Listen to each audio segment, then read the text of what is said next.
Halo semuanya, perkenalkan aku Winitri Indrawasika Tresna. Aku mahasiswa Teknik Sipil semester 6 di Universitas Muhammadiyah Sukabumi. Jadi dalam video kali ini kita akan bahas seputar dunia konstruksi dan teknik sipil.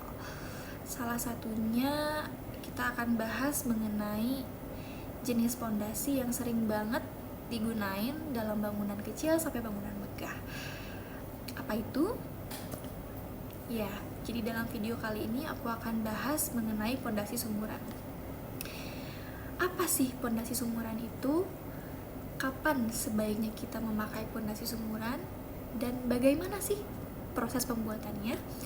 Kita bakal bahas mengenai pondasi sumuran ini satu-satu dalam video ini. Jadi stay tune.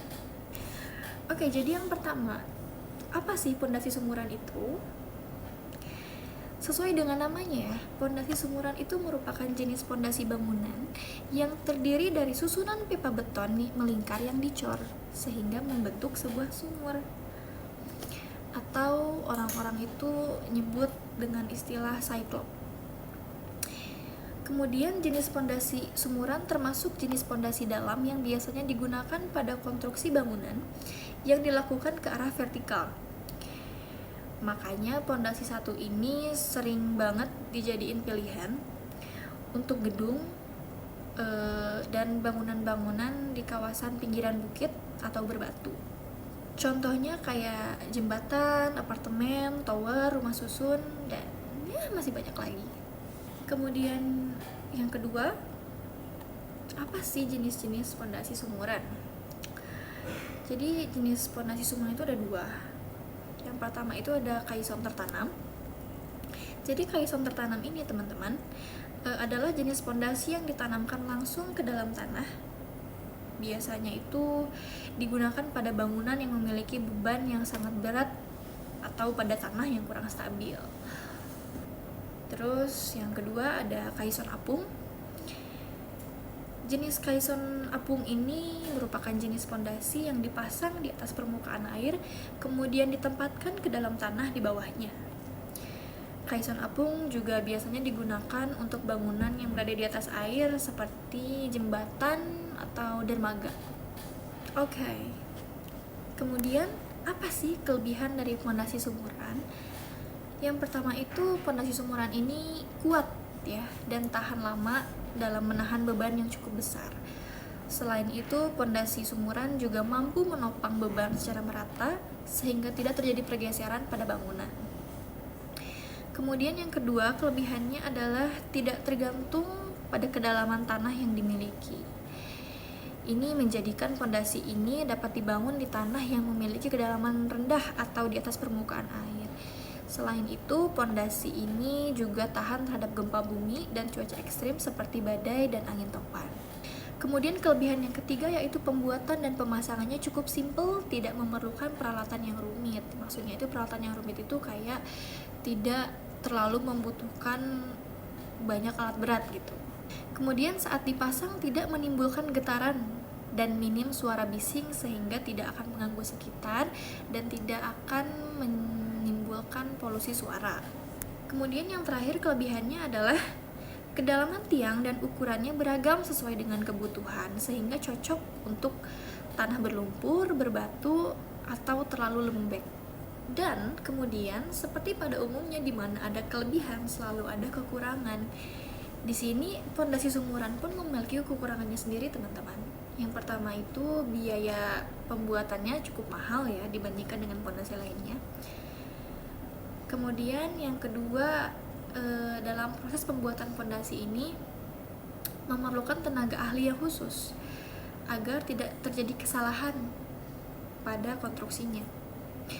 Kemudian yang ketiga, saat mengerjakan pondasi caisson apung atau di atas air itu akan jauh lebih sulit. Kenapa? Karena adonan semen atau coran betonnya akan sulit untuk mengering.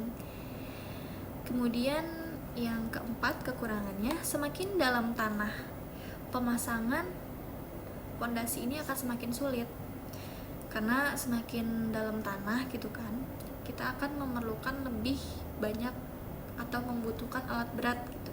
Kemudian pengerjaan pondasi ini juga harus disesuaikan dengan cuaca. Jika kita membuatnya dalam cuaca ekstrim, hujan gitu atau badai, itu proses pengerjaan pasti bakal terhambat. Kemudian teman-teman, kita akan masuk ke metode pelaksanaan pekerjaan pondasi sumuran. Yang pertama itu adalah perencanaan dan desain. Jadi langkah awal dalam proses pembuatan pondasi sumuran adalah perencanaan yang matang dan pembuatan desain yang sesuai dengan kondisi tanah dan beban struktural bangunan, di mana desain ini harus memperhitungkan panjang, diameter, dan jarak antar tiang secara tepat. Kemudian yang kedua adalah pemilihan bahan dan tiang. Setelah desain yang kita buat disetujui, langkah selanjutnya adalah memilih bahan material yang sesuai dan menyiapkan tiang-tiang yang akan digunakan. Tiang-tiang ini biasanya terbuat dari beton bertulang, kayu, batu bata, atau bahan lain sesuai dengan kebutuhan dan preferensi konstruksi. Kemudian yang ketiga adalah proses pengeboran dan pengecoran tiang. Tiang-tiang yang sudah disiapkan tadi kemudian ditanam ke dalam tanah menggunakan metode pengeboran atau pengecoran. Pada metode pengeboran, lubang diperlukan untuk menempatkan tiang. Sementara pada metode pengecoran, tiang-tiang dicor langsung ke lokasi konstruksi.